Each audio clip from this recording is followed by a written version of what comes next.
I'm Franz Harary, and this is Magic Planet. We're preparing for an illusion as I attempt to make a stunt plane vanish as it heads directly into me at 200 miles an hour. At the same time, we'll be taking you to locations around the world: Thailand, China, Peru.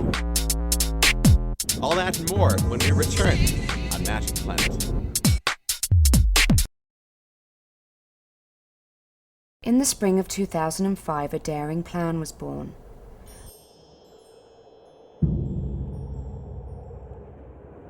Franz Harary, magician and engineer of some of history's most provocative illusions, dreamed of vanishing a moving aircraft mid-flight.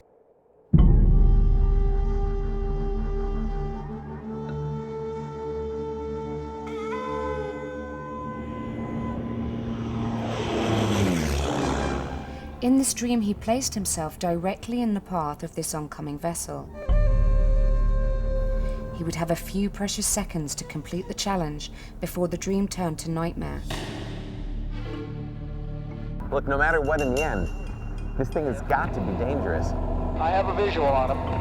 Should abort. Go ahead, break left. Head abort. Coming left. Head abort now. Abort! In the world of modern magic, one man has redefined the art form of illusion. This man has made it his quest to share his illusions with the people of this planet, and in turn bring the magic of the world's people to you. Join us now on a journey through Franz Harary's Magic Planet.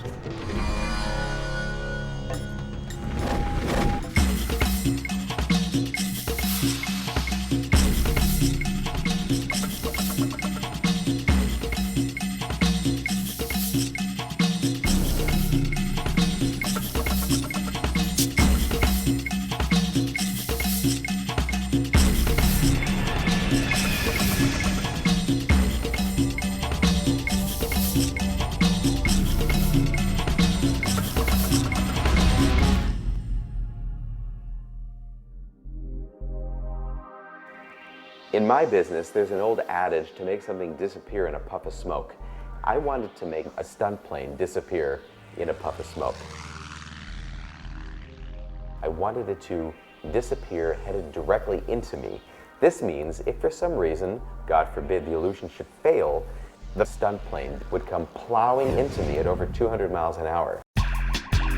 Once I got out into the field, really it became clear the magnitude of the challenge that we were talking about. We'll be coming in at this direction. So what we're talking about is the two of you virtually clipping each other about 50 feet in front of me. If Ted's at 18 feet, then how tall are you? How high are you? What's your altitude? I can be at the exact same altitude as Ted. We're still in the end. We're talking about me on a platform and the tip of your plane passing within about 6 feet. Where is first aid going to be? Well, what I would suggest is that we keep the entire paramedic team in the hangar. That way we know that they're there as a safety net. Ultimately, Ted and I are the ones who are gonna be putting our lives on the line.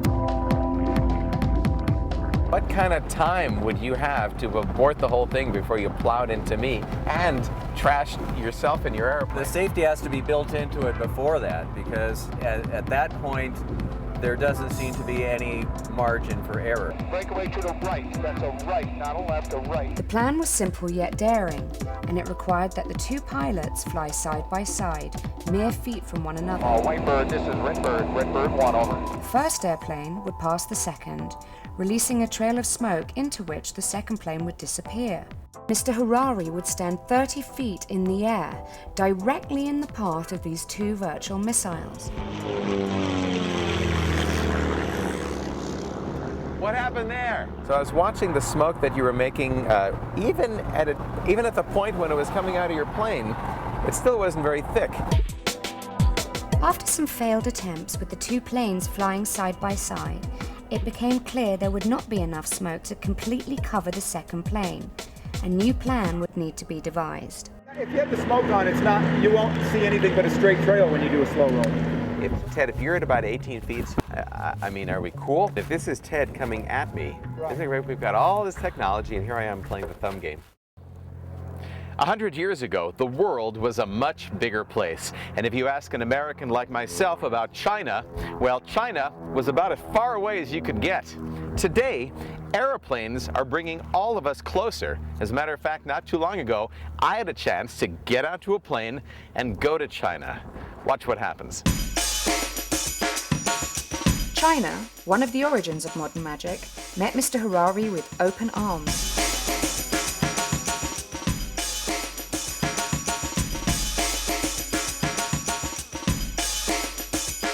There were ample opportunities to exchange magical secrets.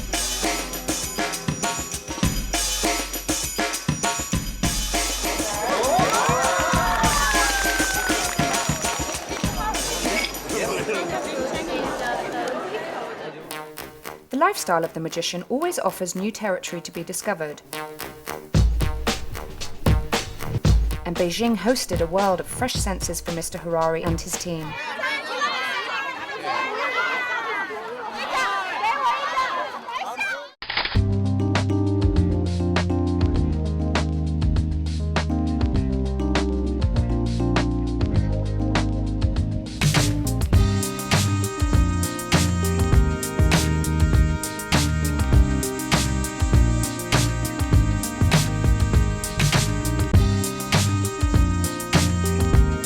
With the exception of a few frustrating moments, the stage show was flawless. More or less. Things are You're on mic. Things are they're beyond anything they've been I've been doing this. When we got into the show, nothing was ready. Lighting designer had some sort of infection develop last night. Can't see. I knew it was going to take some real magic to pull this one off.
If you're just joining us, our magic is literally taking us around the world.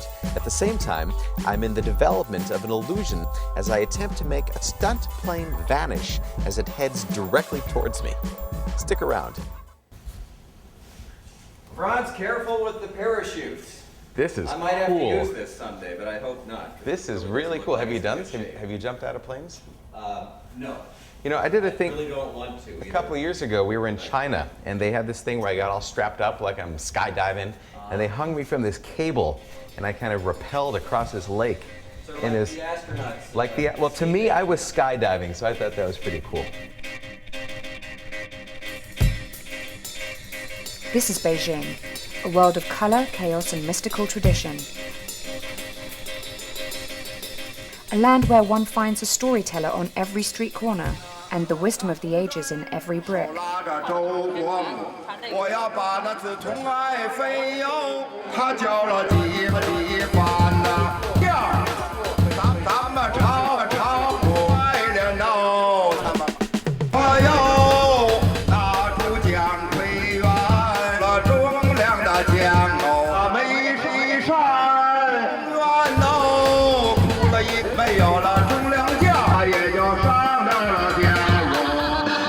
Franz Harary entered this magical world and in return traded a sample of his own style of illusion.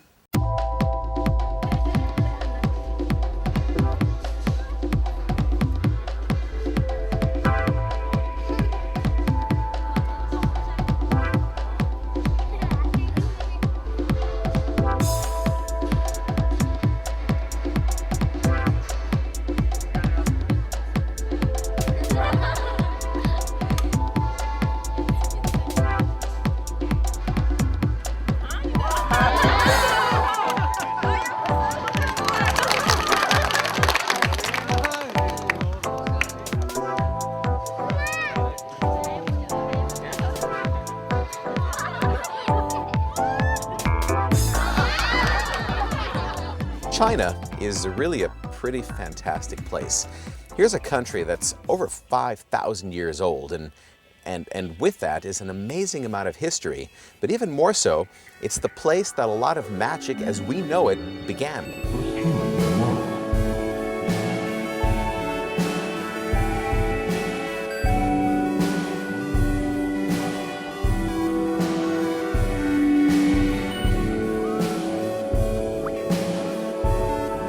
The Forbidden City in Beijing, a monumental and overwhelming feat of engineering.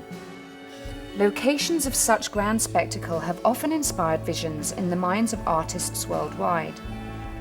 And Franz Harary was no exception.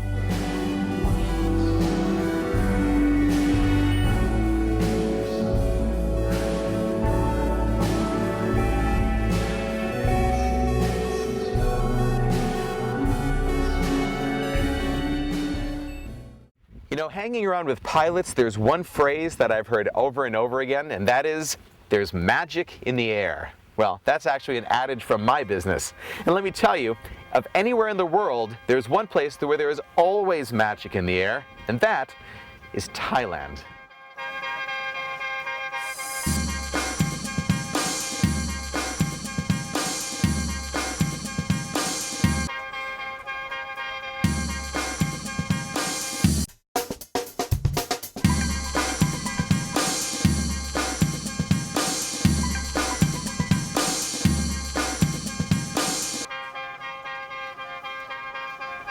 I wanted to produce an illusion in my live show that somehow captured all these beautiful characteristics of that country.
On one of my very first trips to Bangkok, I went to an elephant farm.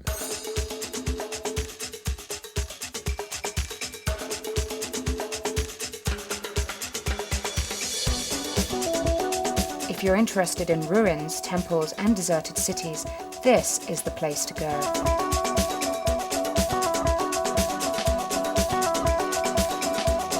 There I saw a magician named David.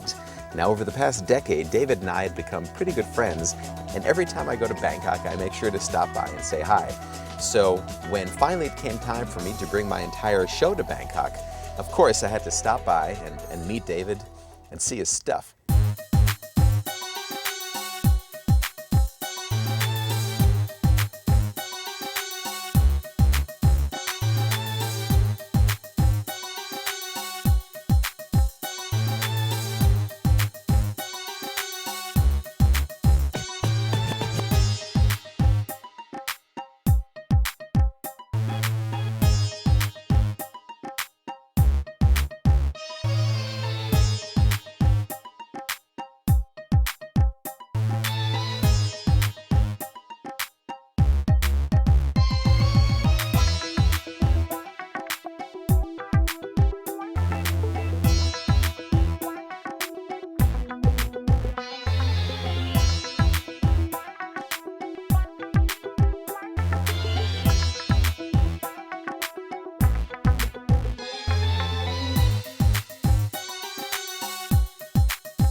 I'm Franz Harary, and this is Magic Planet. If you're just joining us, our magic is literally taking us around the world. At the same time, I'm in the development of an illusion that might literally be the end of everything as I attempt to make a stunt plane vanish as it heads directly towards me. Stick around. We had one plane coming directly at me at about 180 miles an hour. We have a second plane which is going to come perpendicular and cross in front of me at 200 miles an hour. Now, we would have to time our illusion such that both of these planes would align themselves up perfectly about 50 feet in front of me. It comes this way, and then I'd be over there, and then I'd be over here. Ultimately, we realized that in order to get a true reading of where these airplanes were, we couldn't rely on the instruments, but instead we would have to rely on visual sight. Checkpoint 1 clear. We positioned people, one at each corner of the two runways. If they felt that any one of the airplanes wouldn't line up with the geometry of our illusion, then any one of them had the ability to call the abort and stop the entire thing. Communication was pretty tricky. If we use just a normal walkie system, I mean, are we going to have trouble with ground control or the tower?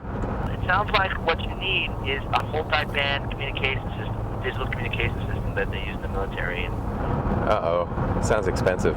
actually, we'll have it in their plane already, I would think. The solution to all of this ended up being to use the actual transponders, the radios, that the pilots use themselves to control with the tower. Transponder is set at 1200. 9ST, you're going to be doing the radio work, is that right? Oh, we'll give it a shot. Another key component would be provided by the skill of two very talented and daring pilots. This is Ted Hutter, NASA-trained pilot and engineer. Highly skilled, intrepid, brave. Our second pilot, John, is more of a maverick. I never memorize the words. I just know that you're not supposed to go up too high without oxygen. His prowess in the cockpit would quite possibly prove to save Mr. Harary's life. Field elevation is set. Right mag check. We're ready to go. As a child, I'm sure you noticed that the spokes on your bicycle seem to disappear when you spin the tire. That is a naturally occurring illusion that simply banks on the fact that our eye can't keep up with the speed of those spokes. In many cases, Franz Harary's illusions rely on a complex variation of distraction and optical illusion. We are being confronted here by somebody who has I would say, a profound understanding of light and color and movement. They're all being manipulated in here to produce the illusion of something that is really quite impossible. In this case, sunlight, heat from the runway, and the vapor trail from a second plane would be key elements. In linear perspective, there's an absolute scientific principle involved in it. And any artist who knows how to manipulate that can simply take any flat surface and create that illusion of depth. Is there a way that I could employ the actual speed of the aircraft to work against itself to create a momentary illusion of invisibility? The world of flying is not without its legends and myths. Breakaway, end of the side. I have a visual. Flying into clouds with other airplanes is highly dangerous to begin with. Just recently I was flying with a buddy of mine and we got a cloud in between us. One moment he was there and another moment he was gone. Basically, he vanished in a puff of smoke. That's exactly what happened.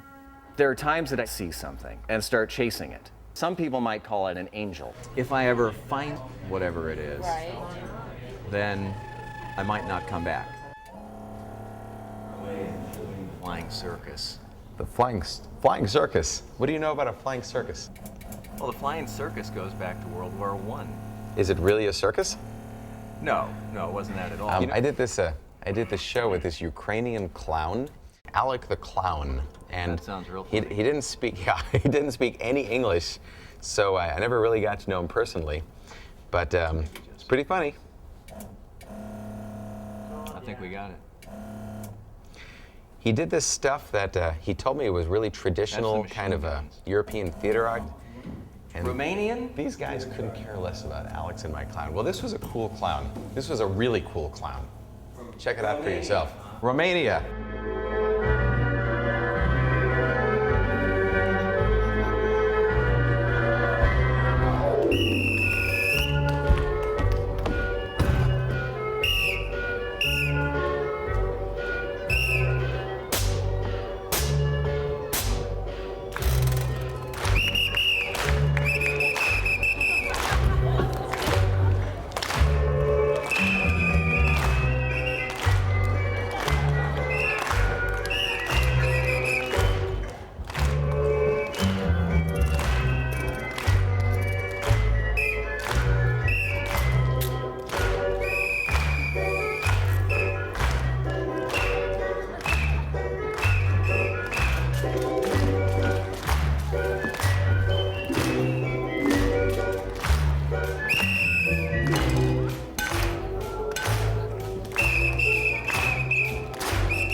So I'm here with Alec Geralditsen. I got it.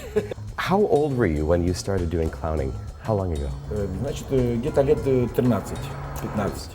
Where did this come from? Was your family a circus family or a clowning family? Where did this happen? Работал в шахте, а потом решил заняться культурой. Случайно попал в культуру. И после этого окончил институт культуры Харьковский. I know that you have a whole company of performance artists, of clowns. Tell me about this. Скажите ему, пожалуйста, вашу группу, где вы работаете? Значит, группа наша называется «Каламбурчик». Она находится в Донецке. У нас коллектив, основной состав 5 человек и плюс театральная школа. Ну и чтобы был сюжет, чтобы было интересно смотреть, наблюдать.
So we got to Lima, Peru, and once we got there, I actually met this magician, and we went over to his house and met his family, and it turns out like his whole family does magic, which was cool because it was kind of like magic, but then it was also like this Inca cross-culture thing and getting to know the people of Peru, and there you go.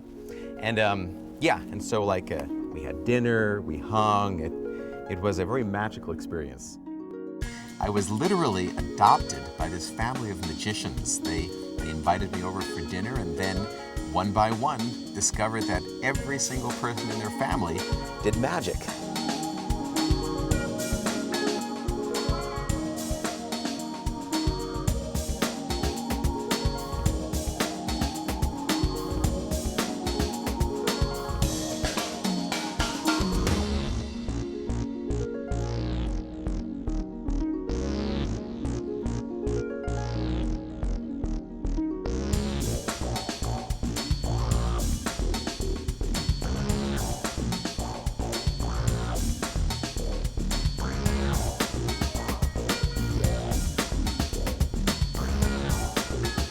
There were ample opportunities to exchange magical secrets as well as learn about the cultural traditions within this family of illusionists.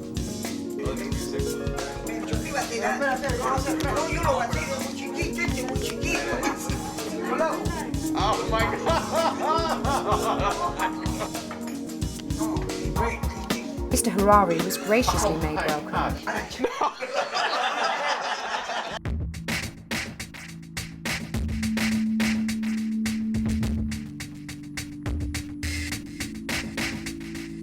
Mr. Harary's journey through the mystical country of Peru provided not only a terrific stage show, but also an intimate portrait of the culture.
After performing to thousands of people in large arenas, getting back to the essence of a more intimate magic can be a pleasant reward.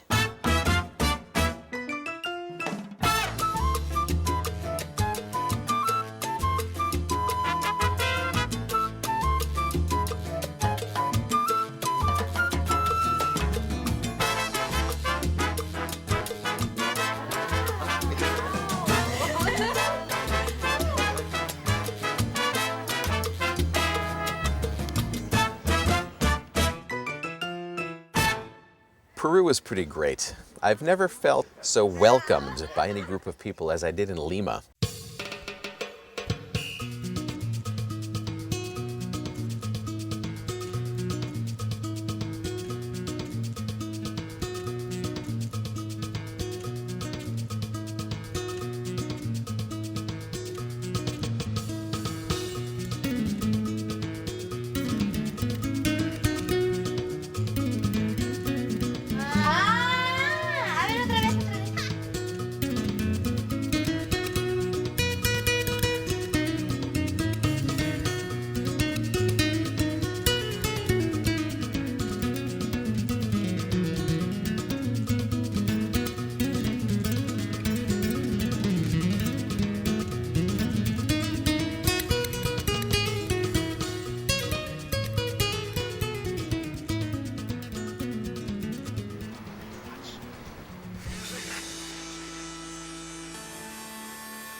You know, to me, the greatest thing about magic is it has become for me a vehicle that has taken me through life. It is a continuous inspiration to learn, to understand the human experience, and even more importantly, to meet people literally all over the world.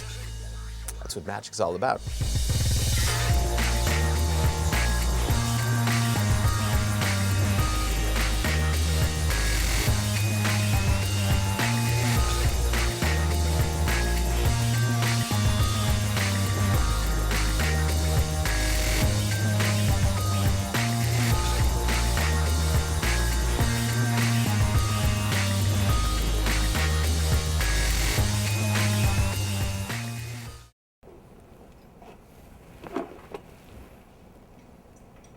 Man, this place is a mess, but it's kind of cool.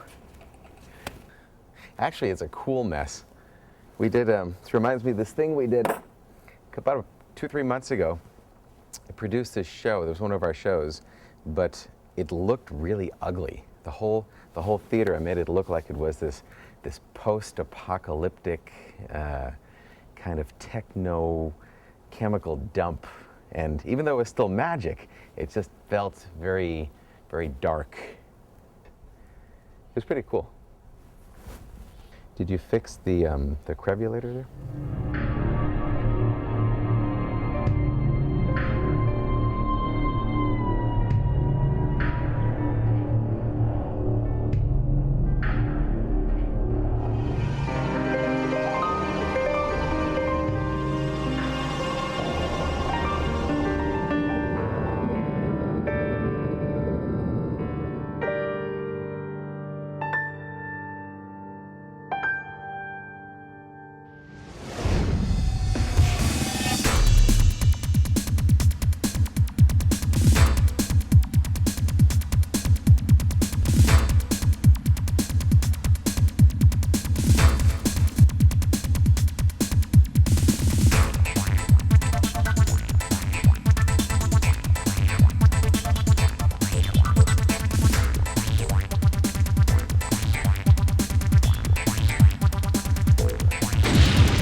was asked to produce a show that felt scary, that felt dark, and dug deep into my subconscious. And I thought, what would scare me? What drives my nightmares?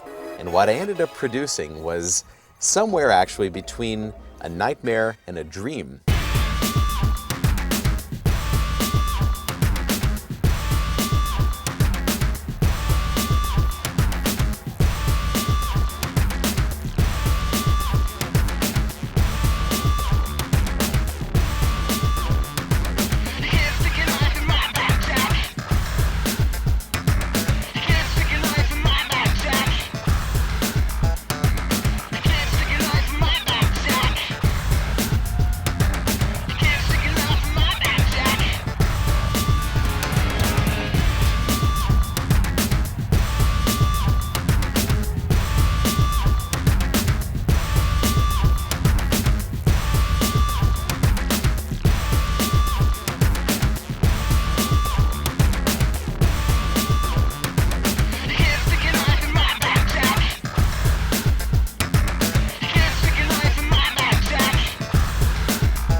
In order to prepare for this illusion, we custom designed this lift so that I could be positioned 30 feet in the air.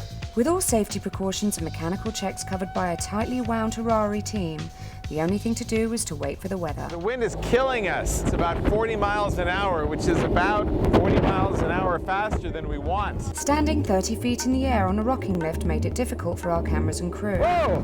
Can we come down now?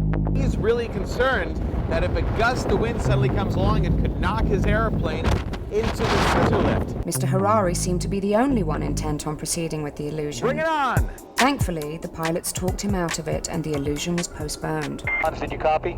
We're getting our butts kicked up here.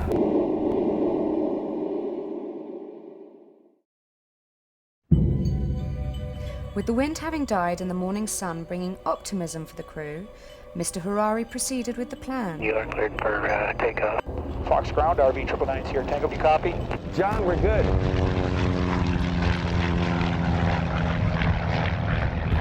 This looks freaking cool, I gotta tell you. My original plan was to have a live audience on location, but I found out that because the area was restricted, it was going to be impossible to bring an audience to that spot to witness the illusion live. As an objective observer, Mr. Harary invited John Salata, public instructor and lecturer of arts and sciences, to observe the illusion. He also invited Raymond Kaufman, author of several textbooks on astrophysics and physical science. We're not suggesting for a moment that Franz is actually defying the laws of physics here. That he can create something that is convincing is a tribute to his showmanship. The illusion was ready to be performed. 1. Checkpoint 1, looking good, Franz. Checkpoint B. I have a visual on Ted. It looks great from here. C, Mark. Y'all look good from here. On your mark. All right, all points checked and clear. Give it to me, guys. Y'all look good, Franz. We're waiting for your cue. All right, let's do this.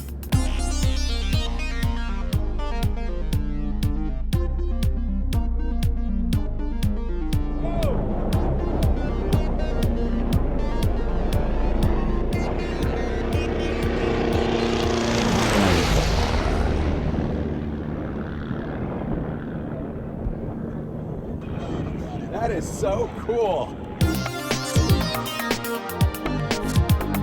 Holy! I'll try another one.